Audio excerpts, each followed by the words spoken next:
नाज़रीन अस्सलाम वालेकुम। नाज़रीन, पाकिस्तान की दाखिली और अंदरूनी सियासत के हवाले से तो हम बात करते रहते हैं, बात करते रहेंगे, लेकिन कई दिनों या हफ्तों से ये दावा भी किया जा रहा है कि इस खित्ते में, जिस खित्ते में पाकिस्तान है, इसके गिरदोनवा में बहुत बड़ी बड़ी तब्दीलियाँ आ रही हैं। जब अब से 2 दिन पहले पाकिस्तान के फ़ॉरेन ऑफिस ने मीडिया को ब्रीफ किया, पाकिस्तान का पॉलिटिकल मैप पहली दफ़ा इशू किया गया, वहाँ पर भी इस किस्म के कमेंट्स दोहराए गए कि पाकिस्तान के गिरदोनवा में और दुनिया के अंदर बहुत सी ऐसी तब्दीलियाँ आ रही हैं जिन्हें समझना ज़रूरी है।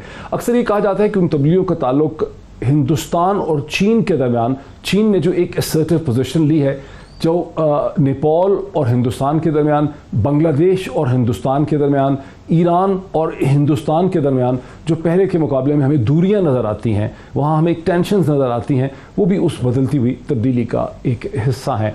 अफ़गानिस्तान में जहाँ बिलाखिर एक प्रोसेस बतदरीज स्लोली अमेरिका और तालिबान के दरमियान जारी है, वो भी एक तब्दीली का हिस्सा है। लेकिन फिर एक बहुत बड़ी तब्दीली ये भी है कि अमेरिका की अंदरूनी सियासत में पहले से कहीं ज़्यादा एक तलातुम और एक इज़्तिराब की सी कैफियत है, जो ग़ालिबन गुज़िश्ता 2 या 3 दहाइयों में कम अज़ कम, या ग़ालिबन 1960s के बाद इस किस्म का इज़्तिराब, इस किस्म की तलातुम और इस किस्म की पोलराइजेशन जो है वो अमेरिका की अंदरूनी पॉलिटिक्स में एक इलेक्शन से पहले नहीं देखी गई है। और फिर हम देखते हैं कि अमेरिका और उसके जो बहुत ही करीबी यूरोपियन इत्तेहादी हैं, जैसे जर्मनी है, उनके दरमियान पहले से कहीं ज़्यादा हमें मिसअंडरस्टैंडिंग या एक टेंशन की सी फ़ज़ा नज़र आती है, जिसका खमाज उस वक़्त हुआ जब अमेरिका के सदर ने अब से चंद दिन पहले जर्मनी से अमेरिकन ट्रूप्स को रीपोजिशन किया, उनको और इलाकों में मुंतकिल किया।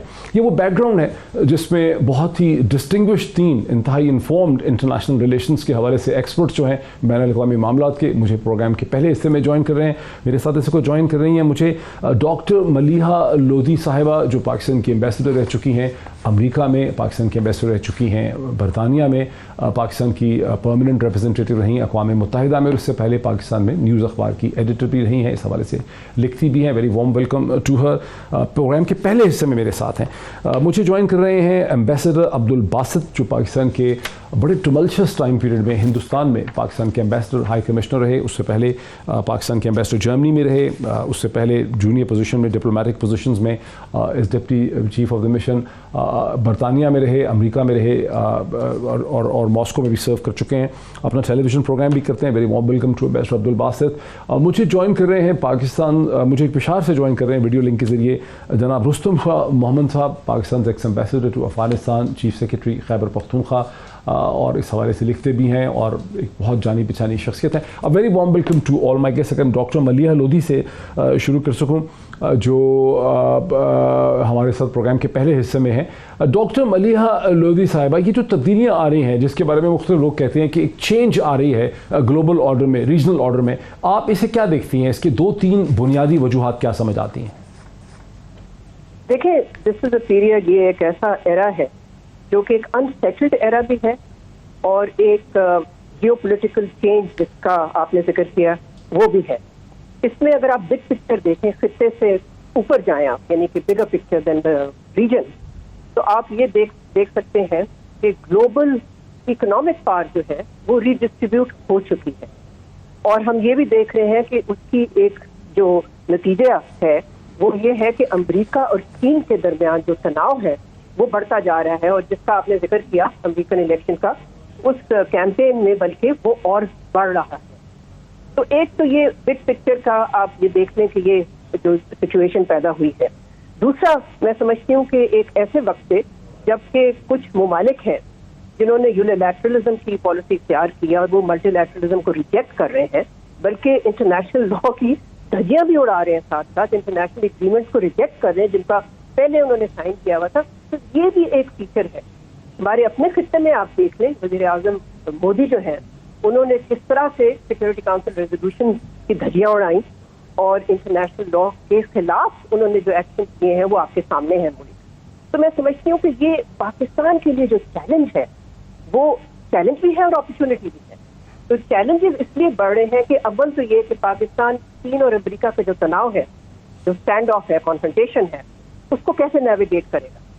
दूसरा, ऑफ कोर्स, जो सबसे हमारे लिए यानी कि सबसे अव्वल है हमारे लिए, वो ये कि कश्मीर की जो सूरत हाल इस वक्त है, पाकिस्तान किस किस्म की सफारती मुहिम चला सकता है जिससे कि we raise the diplomatic cost for India for the action that it has taken and continues to take. ठीक है।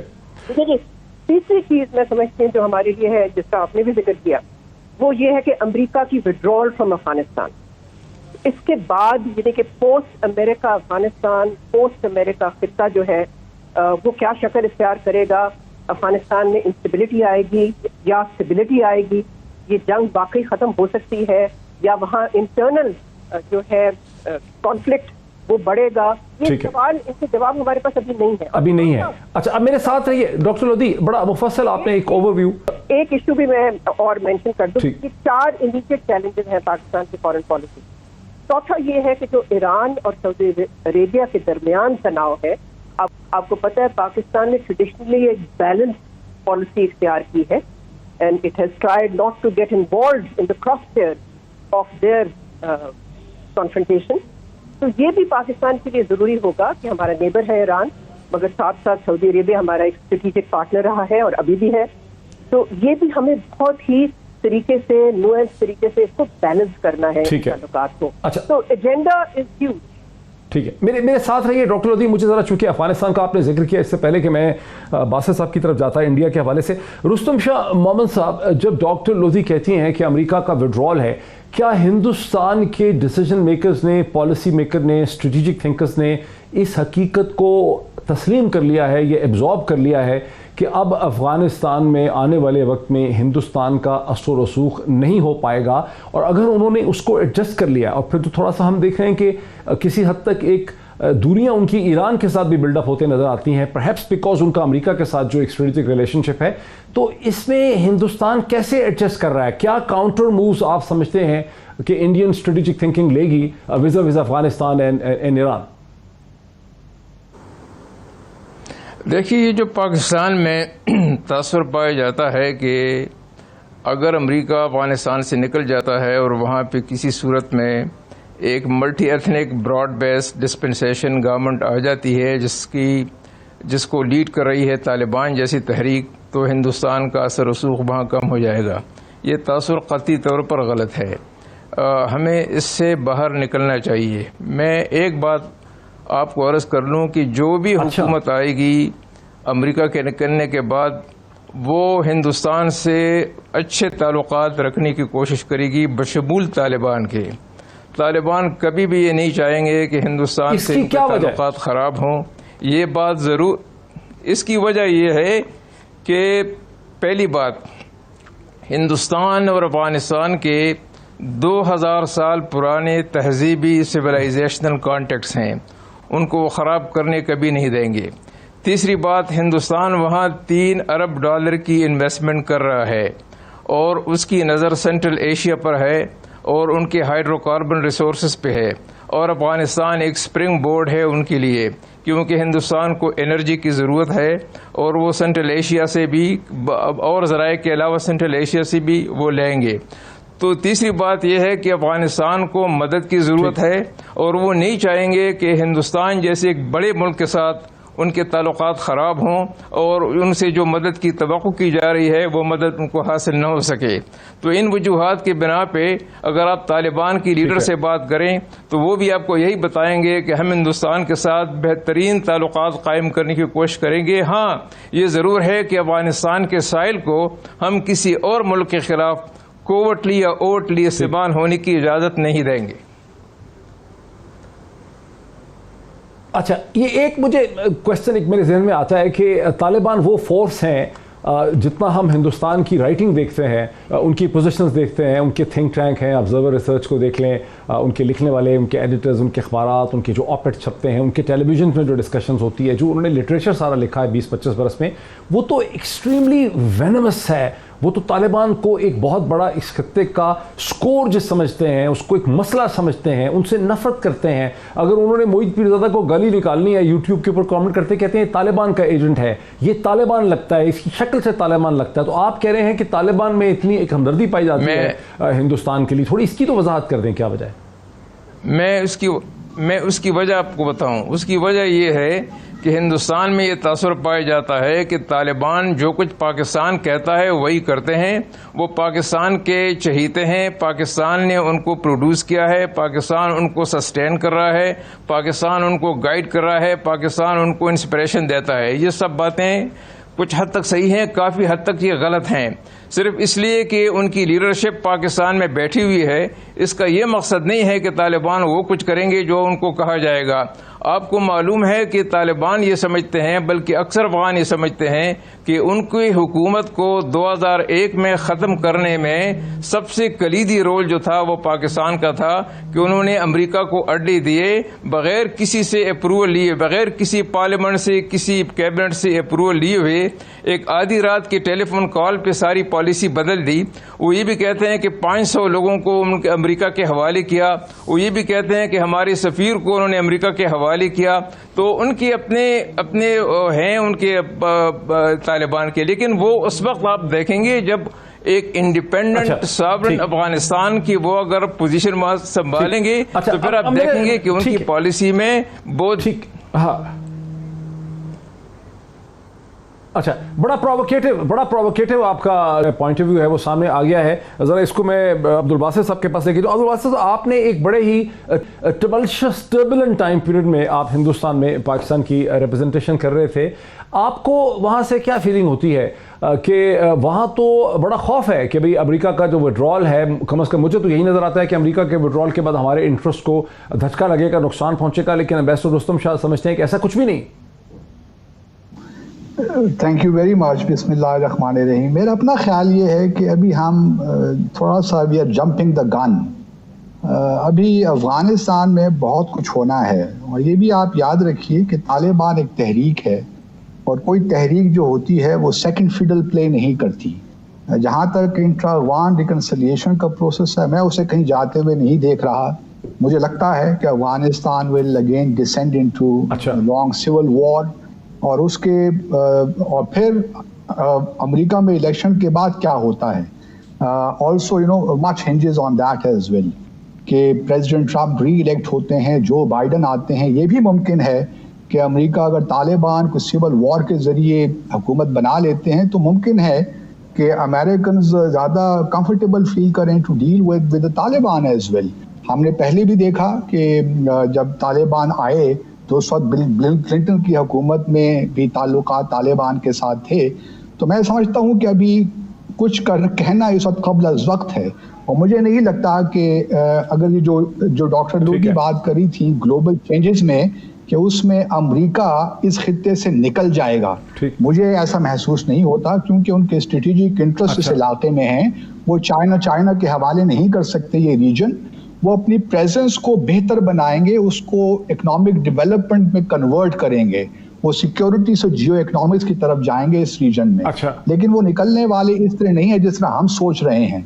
और जहाँ तक भारत का ताल्लुक है, मैं रुस्तम शाह साहब से इस हद तक इत्तेफाक करता हूँ कि आने वाले दिनों में अगर तालिबान हुकूमत बना लेते हैं तो they would like to have good relations with India, क्योंकि पाकिस्तान के साथ भी जो एतमाद की कमी है वो भी अपनी जगह एक हकीकत है। और जिस तरह मोहम्मद साहब ने कहा, तो अभी इस खित्ते में बहुत सी तब्दीलियाँ आनी हैं, लेकिन उन तब्दीलियों को हमें इस तरह नहीं पेश करना चाहिए कि पाकिस्तान के लिए सब हंकी डोरी है। अभी अफगानिस्तान का प्रॉब्लम हमारे लिए एग्जिस्ट करेगा, और फिर जहाँ तक हमारे ताल्लुकात हैं, ख़ास तौर पर सी पैक का इम्प्लीमेंटेशन का जो इशू है, वो हमारे लिए बहुत बड़ा चैलेंज होगा, क्योंकि जब तक सिविल वॉर अफगानिस्तान में रहेगी उस वक्त तक मेरा अपना ख्याल ये है कि भारत जो है वो NDS के ज़रिए, अशरफ गनी की हुकूमत के ज़रिए प्रॉब्लम्स वहाँ क्रिएट करेंगे। उनकी इस वक्त ये ख्वाहिश होगी कि जब तक कश्मीर में सिचुएशन कंसोलिडेट नहीं होती, अफगानिस्तान टर्बुलेंस में रहे, अफगानिस्तान में इंस्टेबिलिटी रहे, क्योंकि दोनों जो सिचुएशंस हैं आपस में इंटरलिंक्ड हैं। जी हाँ, तो मेरा ख्याल यही है।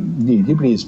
अब ये बड़ी वैसे इंटरेस्टिंग कमेंट है, मैं इस पर फिर आऊँगा कि एक तरफ वो चाहेंगे कि अफगानिस्तान में टर्बुलेंस रहे, वो एक एंटी तालिबान फोर्स भी हैं, दूसरी तरफ तालिबान उनके अच्छे ताल्लुकात भी हो जाएंगे। मैं थोड़ा सा मुझे इसमें तजाद लगता है। लेकिन डॉक्टर मलिहा लुधी, जो अब्दुल बासित कहते हैं कि अमेरिका कहीं जाने वाला नहीं है, एक तो ये क्वेश्चन है, और सेकेंडली जो हिंदुस्तान अमेरिका मिलकर एक टेक्नोलॉजिकल वॉरफेयर कर रहे हैं, हवावे टिकटॉक एप्लीकेशंस की, चाइना को स्क्वीज़ करने की कोशिश कर रहे हैं। आप चूँकि अमेरिका में बहुत रही हैं, बड़ा समझती हैं अमेरिका के अंदर के मिजाज को, ये आपको कितनी कामयाब होते नज़र आ रही है मूव? देखिए, ये जो ताल्लुकात है अमेरिका और चीन के दरमियान, इसके बारे में कहा जाता है कि ये डिफाइनिंग बायलैटरल रिलेशनशिप है इस सेंचुरी की।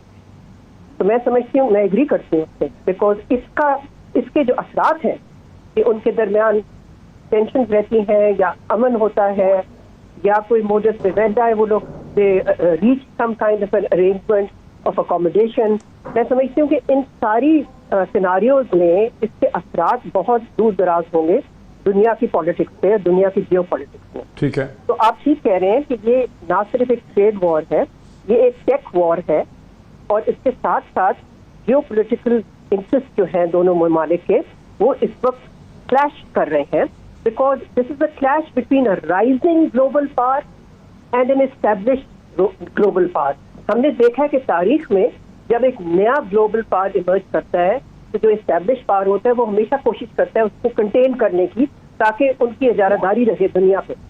यही हम देख रहे हैं अमेरिका की तरफ से। मैं ये भी कहूंगी कि जो अब्दुल बासित साहब, very good colleague of mine, I am so delighted to see him in this programme, मैं उनसे एग्री नहीं करूंगी।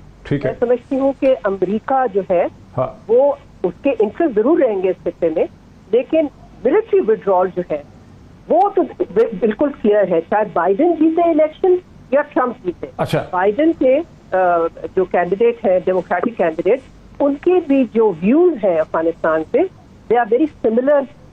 अच्छा, एक क्विक कमेंट कर दें, मैं फिर इस पे एक रिस्पांस भी लूंगा बासित साहब का, कि बाइडेन की फतह की सूरत में एक तो कितना लाइकली है कि बाइडेन जीतें, और बाइडेन की फतह की सूरत में अमेरिका चीन ताल्लुकात का क्या होगा?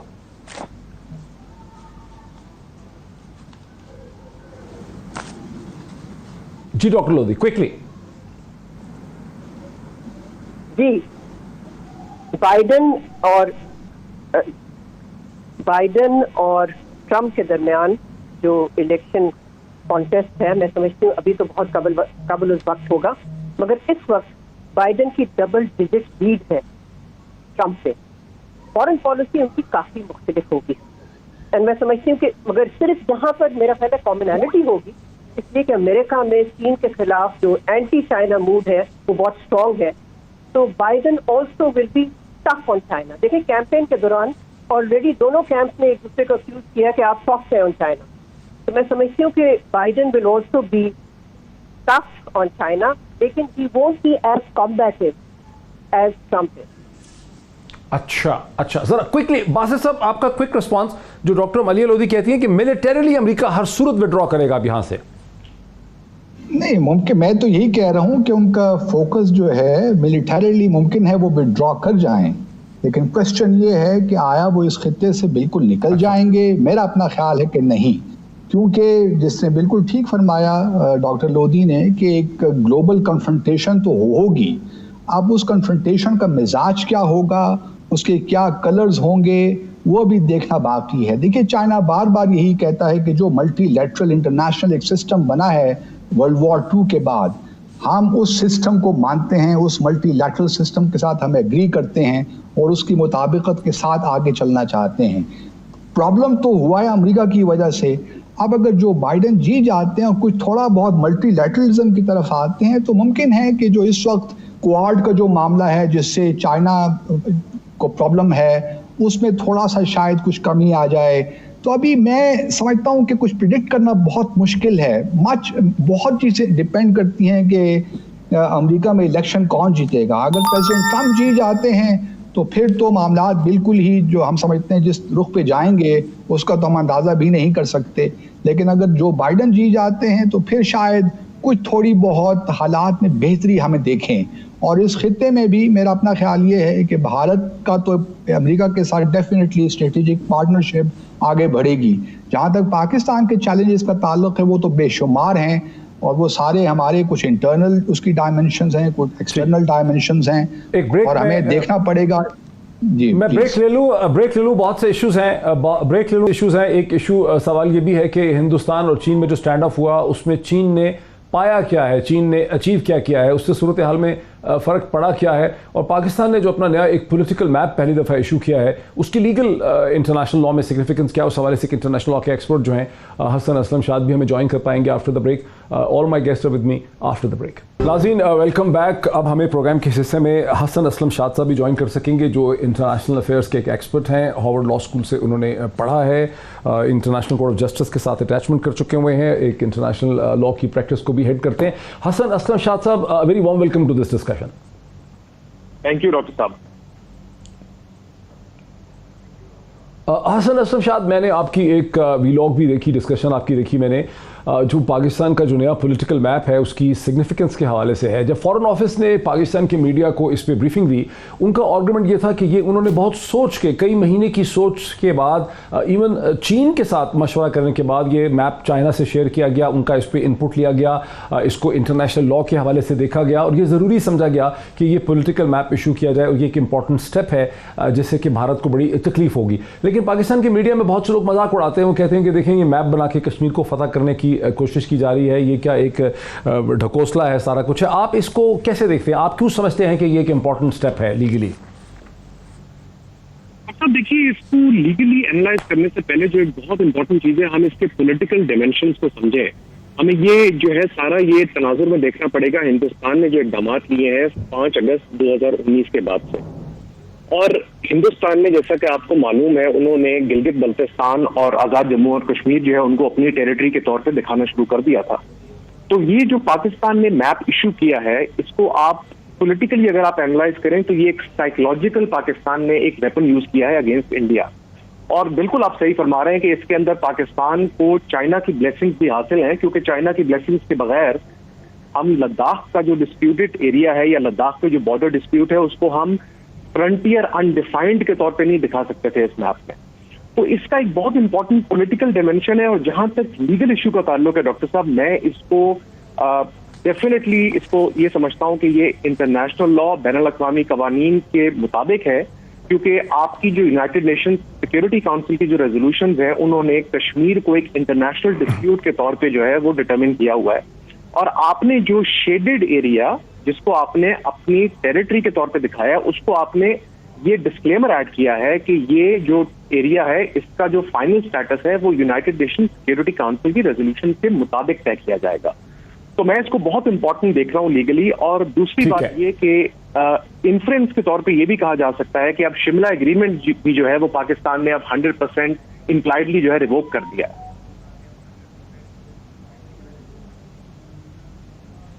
ठीक है, अच्छा, इसको इसी सवाल को जरा, मैं दिल्ली तो में नहीं है बासित साहब इस वक्त, लेकिन चूंकि एम्बेसडर अब्दुल बासित आपने दिल्ली में एक tumultuous टाइम पीरियड में काम किया, आपको क्या लगता है कि पाकिस्तान फॉरेन ऑफिस ने ये जो पॉलिटिकल मैप इशू किया है, जिससे चाइना के साथ भी शेयर किया गया है, चाइना का भी इसमें इनपुट लिया गया है, इससे न्यू दिल्ली में उनको कोई तकलीफ पहुंची? देखिए, मेरे इसके बारे में ज़रा ख़यालात मुख्तलिफ हैं, और लेकिन मैं चूँकि जो मेरे ख़यालात हैं वो ज़रा थोड़े से उस कैटेगरी में आते हैं जहाँ मैं समझता हूँ कि मुझे ओपनली वो बातें नहीं करनी चाहिए, तो इसलिए मैं ज़रा इज्तनाब करता हूँ। लेकिन मेरा अपना ख़्याल ये है कि जिस चीज़ में जो भी आप काम करते हैं उसमें अगर सेल्फ कॉन्ट्रडिक्शन पाई जाती है तो वो किसी तौर भी उसको पजीराई नहीं मिलती। और यही काम मेरे ख्याल में जो एक स्टेप लिया है चाइना से, यकीनन हाँ, इसमें मैप में और हमारी पोजीशन में एक सेल्फ कॉन्ट्रडिक्टरी चीज़ें हैं, जिसकी वजह से मैं इसमें ज़्यादा कोई मुतमईन नहीं हूँ। अगर हम ये स्टेप ना भी लेते तो हमारी पोजीशन पे, यानी हमने मैप तो इशू किया लेकिन हमारा फॉरेन, हमने मैप तो इशू किया लेकिन हमारा रीजनल पोस्चर, आप ये कह रहे हैं कि मैप तो इशू किया है लेकिन हमारा जो रीजनल पोस्चर है, हमारी जो डिप्लोमेसी है, वो उतनी एग्रेसिव नहीं है।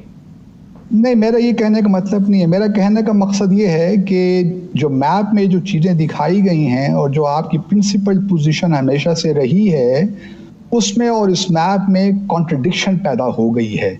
और उस वजह से मैं समझता हूँ कि अगर ये मैप पॉलिटिकल मैप इशू ना भी करते तो कोई फ़र्क नहीं पड़ना था। फिर आपके देखिए, मुल्क के अंदर भी, मैं वो बातें नहीं करना चाहता, आज़ाद जम्मू और कश्मीर के हवाले से, गिलगित बल्तिस्तान के हवाले से, तो इसमें काफ़ी कॉम्प्लिकेशंस हैं। और जिस तरह मैंने कहा कि इसकी बहुत सी डायमेंशंस हैं, जो मेरे ख्याल में अगर ये मैप इशू ना होता तो ज़्यादा बेहतर होता। हम अपनी जो चीज़ें हैं सिंबलिज्म से निकल कर थोड़ा सा अगर हम try to reach out to the world, वो हमारे लिए ज़्यादा बेहतर है रादर देन कि हम, क्योंकि सिंबलिज्म की भी देखिए एक शेल्फ लाइफ होती है। अगर symbolism is not in tandem with substance तो उसके बाद सिंबलिज्म की कोई अहमियत नहीं रह जाती। तो मैं थोड़ा सा इस मामले में जरा एहतियात का रवैया इख्तियार करने का मशवरा दूंगा। मेरे साथ रुके जरा, मैं इसको अगले पार्ट में फिर डिस्कस करूंगा। मेरे साथ रुकें, मैंने एक और इशू उठाना है। एम्बेसडर रुस्तम शाह मोहम्मद साहब, ब्रेक में मुझे कॉल्स भी आई, लोगों ने टेक्स्ट भी किया। वो कहते हैं कि रुस्तम शाह मोहम्मद साहब से पूछे कि ये जो आप कहते हैं, ये तो सही कहते हैं आपके, भारत चूंकि एक इंपॉर्टेंट रीजनल ताकत है, तालिबान चाहेंगे कि उनके भारत के साथ अच्छे रिलेशनशिप हो, इसको इंप्रूव करना चाहेंगे, लेकिन ये जो आप कहते हैं कि सिविलाइजेशनल लिंक है अफगानिस्तान और हिंदुस्तान में, ये तो ऐसा लगता है कि हिंदुस्तान का जो नैरेटिव और प्रोपेगेंडा है वो आपने बगैर क्रिटिकल एग्जामिनेशन के एक्सेप्ट कर लिया है।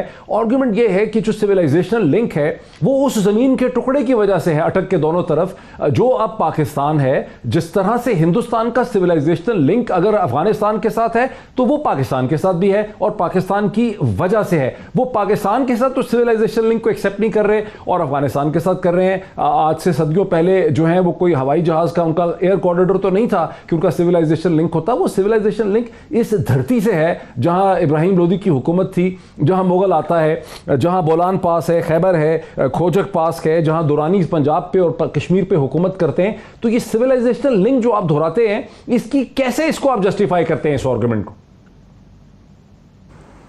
देखिए, कोई उसको एक्सेप्ट करे या न करे, पाकिस्तान उसका हिस्सा है, हिंदुस्तान, अफगानिस्तान, पाकिस्तान, ये सब उसी लिंक में आते हैं। ये तो एक हकीकत है, तारीखी हकीकत है।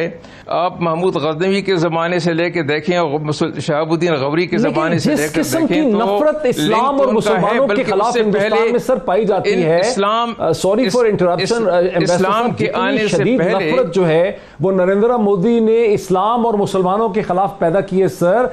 उसमें वो सिविलाइजेशन लिंक कहां बचा? जब आप मंदिरों के ऊपर, जब आप मस्जिदों को तोड़ के मंदिरें बना रहे हैं, उसको अपनी इलेक्टोरल पॉलिटिक्स में यूज कर रहे हैं, आप तो इंसल्ट कर रहे हैं उस सिविलाइजेशनल लिंक को। देखिए, मैं मोहित भाई, मैं तो मुल्कों की बात कर रहा हूं। नरेंद्र मोदी जो कुछ कराए वो तो सबको मालूम है। वो तो सेकुलरिज्म के फाउंडेशन को ख़त्म कर रहा है, वो तो गांधी और नेहरू का जो इंडिया है उसको ख़त्म करने की कोशिश कर रहा है। वो तो समझता है कि जो right wing extreme nationalist Hindus हैं उनके वोट जीतने के लिए यही एक हुर्बा बाकी है। वो तो हिंदुस्तान की जड़ें खोखली कर रहा है, उसकी तो आप बात ही न करें। वो तो न हिंदुस्तान का दोस्त है न किसी और का दोस्त है, तो उसकी तो बात छोड़ें। मैं तो तारीखी हक़ाइक़ की बात कर रहा हूं। ठीक है। अच्छा डॉक्टर मलिहा लोधी, ये एक इंटरेस्टिंग फॉरेन पॉलिसी क्वेश्चन है। बहुत से स्टूडेंट इंटरनेशनल रिलेशंस के जो CSS वगैरह करते हैं वो इस चीज़ को समझना चाहेंगे। अगर आप अपने मुल्क के अंदर एक ख़ास पॉलिटिक्स रन करते हैं, जैसे हिंदुस्तान में एक इस्लाम के ख़िलाफ़, इस्लाम की तहजीब के ख़िलाफ़, मुसलमानों के ख़िलाफ़, मुग़लों के ख़िलाफ़, सुल्तानत दिल्ली के ख़िलाफ़, वो सबको कह रहे हैं ये गासिब थे, ये चोर थे, ये डाकू थे, इन्होंने आके मारा, ये इन्वेडर थे, इनकी जगह नहीं है, ये इस्लाम एलियन सिविलाइजेशन है। तो फिर इस्लाम ही के कॉन्सेप्ट को वो कैसे यूज कर लेते हैं सक्सेसफुली अफगानिस्तान के साथ सिविलाइजेशन लिंक या ईरान के साथ सिविलाइजेशन लिंक? नहीं, देखिए, हिंदुस्तान भारत की पॉलिसी में तो बहुत आज़ाद है, जैसे कि आप जानते हैं। तो मैं समझती हूँ कि इसको एनालाइज करना जो है वो ज़रूरी है, लेकिन इसके साथ साथ हमें ये भी देखना है कि भारत ने इस किस्म के एक्शन जिसका आपने तज़किरा किया, जो इन्होंने कम्युनल वॉरफेयर कराई है मुसलमानों के खिलाफ, इस्लामोफोबिक किस्म के जो एक्शन लिए हैं उन्होंने, इससे भारत की जो एक स्टैंडिंग थी दुनिया में उससे बहुत असर पड़ा है, यानी कि वो बहुत हद तक डाइल्यूट हुई है। अगर आप ह्यूमन राइट्स ऑर्गेनाइजेशन भी देखें दुनिया की, सब जो है वो यही कह रहे हैं कि जो भारत की पॉलिसीज है और जो ड्रिफ्ट है टू अथॉरिटेरियनिज्म भारत में, वो उसकी वजह से उसको इतनी नेगेटिव पब्लिसिटी मिल रही है। तो ये हमें ये भी तो मद्देनजर हमें रखना चाहिए। दूसरी तरफ ये है कि क्या कहते हैं, हिंदुस्तान जो है वो बिग गेम जो है, द ग्रेट गेम जो फिर से शुरू हुई है अमेरिका और चाइना के दरमियान, तो ये मत भूलिए कि अमेरिका ने एक स्ट्रेटेजिक चॉइस की है और उनकी स्ट्रेटेजिक चॉइस भारत है, हिंदुस्तान है, चीन, ताकि वो चीन का की जो राइजिंग पावर है उसको बैलेंस कर सकें।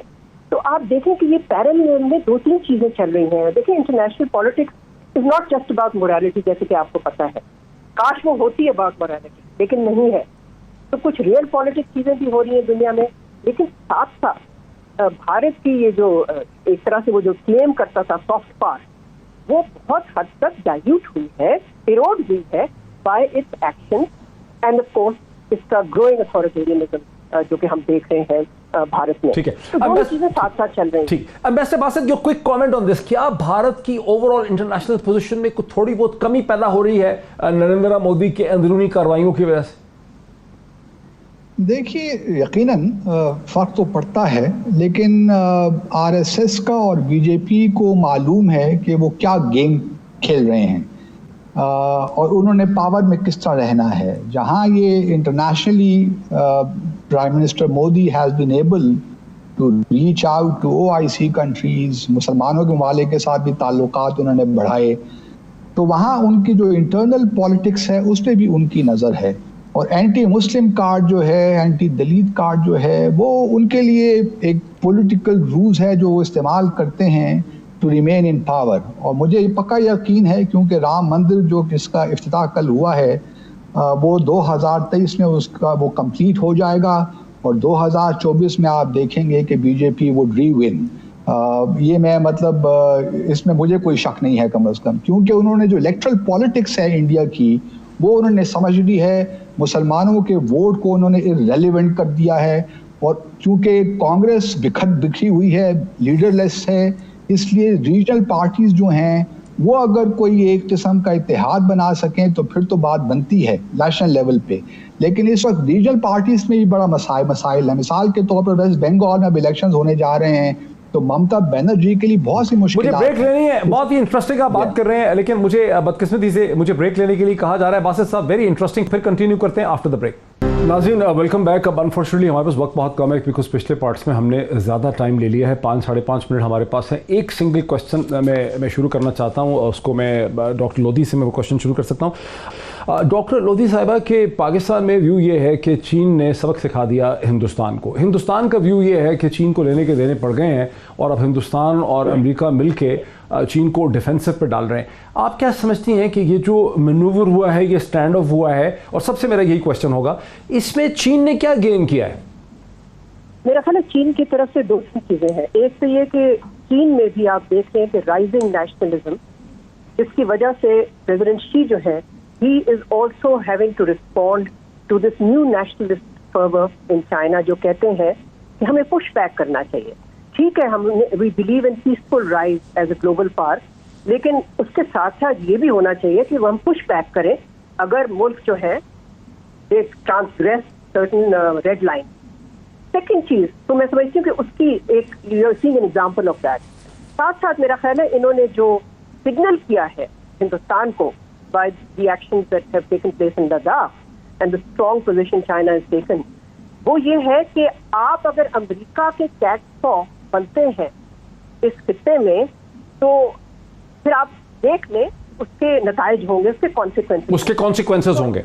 ठीक है, तो एक तरह से वो ये कह रहे हैं उन्होंने नए रेड लाइन सेट करती हैं चीन में। कॉन्फिडेंट, मैं इस पे एंड करूंगी, वो कॉन्फिडेंट एंड असर्टिव चाइना जो कि पुश बैक कर रहा है ना सिर्फ अमेरिका की अग्रेसिव मूव, मगर यहाँ खित्ते में भी वो आप देख रहे हैं कि they are much more robust. ठीक है, ठीक। बासित साहब, your view, your quick view.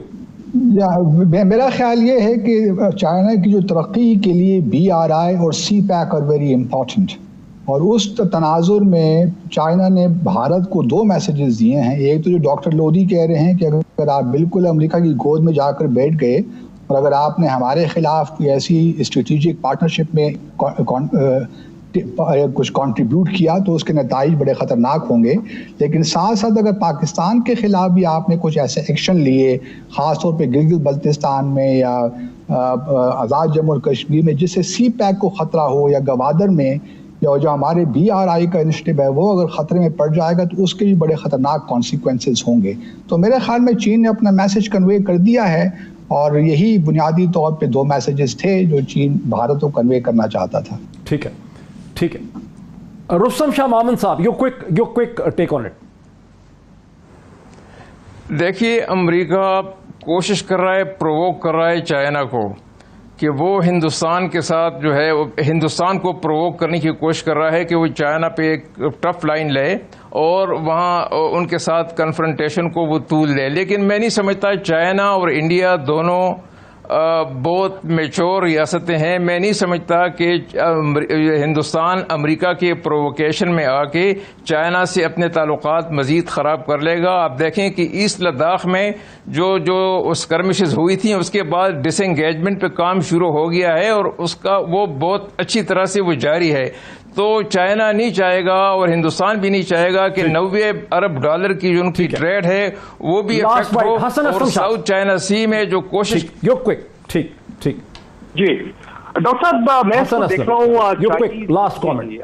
Doctor साहब जी बिल्कुल। डॉक्टर साहब, चाइनीज की जो ग्रैंड स्ट्रेटजी है वो हमेशा होती है कोलैबोरेशन और कोऑपरेशन। उसके लिए वो टाइम भी देते हैं, उसके लिए वो एफर्ट भी करते हैं। उन्होंने इंडिया को मौके दिए लेकिन इंडिया ने उसको जो था निगेट किया और अब चाइना ने बहुत क्लियर एक मैसेज भेजा है इंडिया को कि either you work with us और we will not stop because it is our century and we have to take some critical decision. उसमें सीपेक भी एक सबसेट है, उसमें जो यूरेशियन डेवलपमेंट है वो भी एक सबसेट है, लेकिन बेसिकली ये चाइनीज का एक बहुत स्ट्रॉन्ग मैसेज है और मैं इसको इमीडिएट फ्यूचर में रिजॉल्व होता हुआ नहीं देख रहा। लॉन्ग स्ट्रॉन्ग मैसेज है। वक्त हमारा बिल्कुल खत्म हो गया। तमाम पार्टिसिपेंट्स का बहुत शुक्रिया। ये इंतहाई फास्ट डिस्कशन आपने देखी, बड़ी इंफॉर्मेटिव फैसला आपका। अगले हफ्ते फिर आपसे मुलाकात होती है। बहुत शुक्रिया।